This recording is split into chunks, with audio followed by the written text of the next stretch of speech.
Hello everybody. Bobby's working, so I decided to do a little work on the van myself. Let me show you what I've been doing. Well, we got the new tank mounted and the new Reese hitch. We got a special project coming up for that hitch. We're going to show you that. You can see that one sticks down further than the old one, but it's still several inches above the differential. So, but this one holds 20 gallons. The other one holds, I think, 15 or 16. So this one holds more. All the plumbing is done. Let me show you underneath here. Yeah, we've got a fuel filter right there, and then a fuel pump. And we're going to be wiring this fuel pump so it runs all the time whenever the ignition's on. And we're still using the mechanical pump too. I'll show you that in a minute.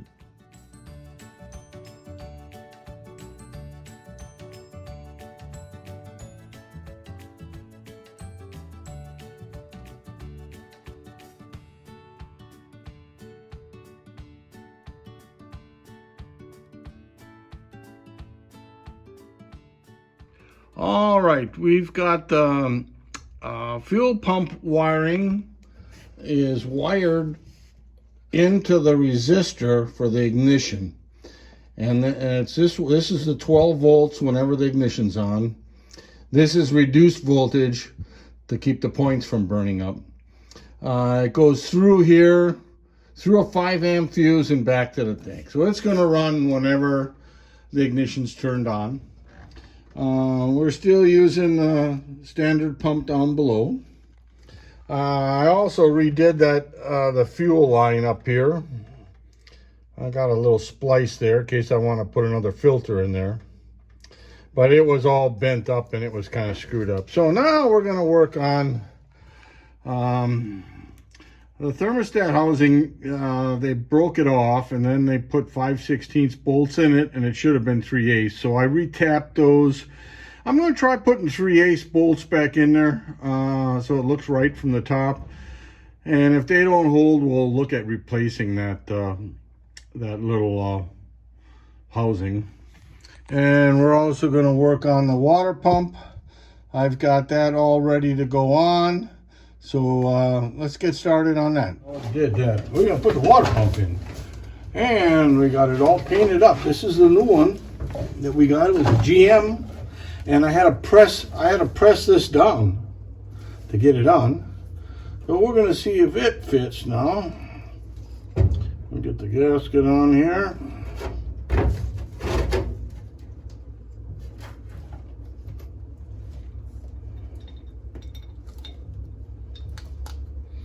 I think it's going to go about like that. Another bolt. Another one over here. Alternator one right here.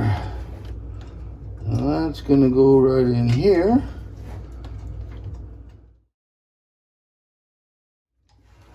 I think that'll about do it right there. That'll do it. Now we got to get the fan on. We got a pulley.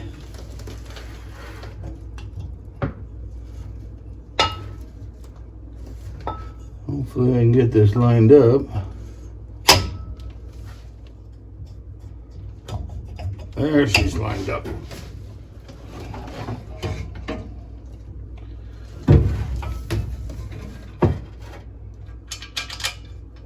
There we go. I got one started.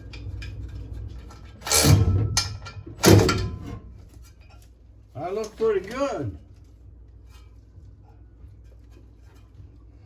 Here we got the fan belt. Maybe it'll go on here.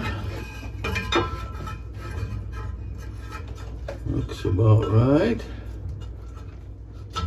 Well, that looks pretty good.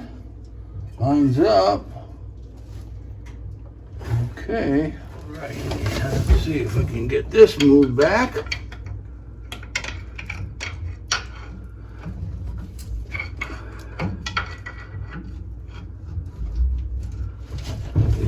nice and tight. I think that'll do it.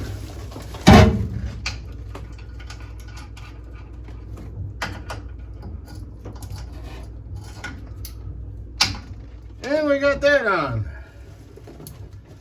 So this is a 180 degree thermostat. In fact, this is the second one I bought. The first one I bought didn't open until 190 or 200 also when I tested it. If you'd like to see how I tested it, let me know, and we'll set up a little test and we'll show you. But this is our new one. And, you know, we've got the bolt, the housing is busted over here. So we're going to see how this works. I'm not sure exactly how this is going to come out, but we're going to try it this way and see if it'll work. I'm hoping it will.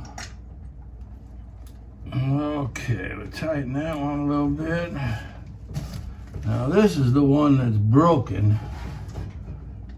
Yeah, like I said, they had 5/16 bolts in here holding it, which of course isn't right. Should be 3/8.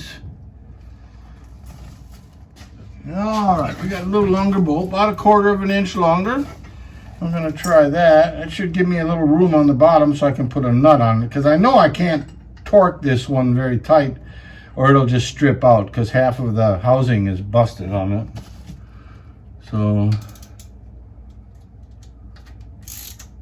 I would have replaced this, but they're hard to find, and I don't think it's gonna hurt, because you can't really tell from looking at it at the top that it's broken unless you look on the side.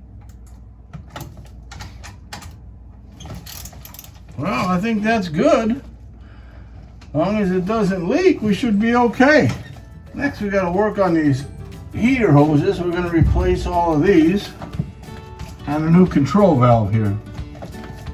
We're getting closer to running.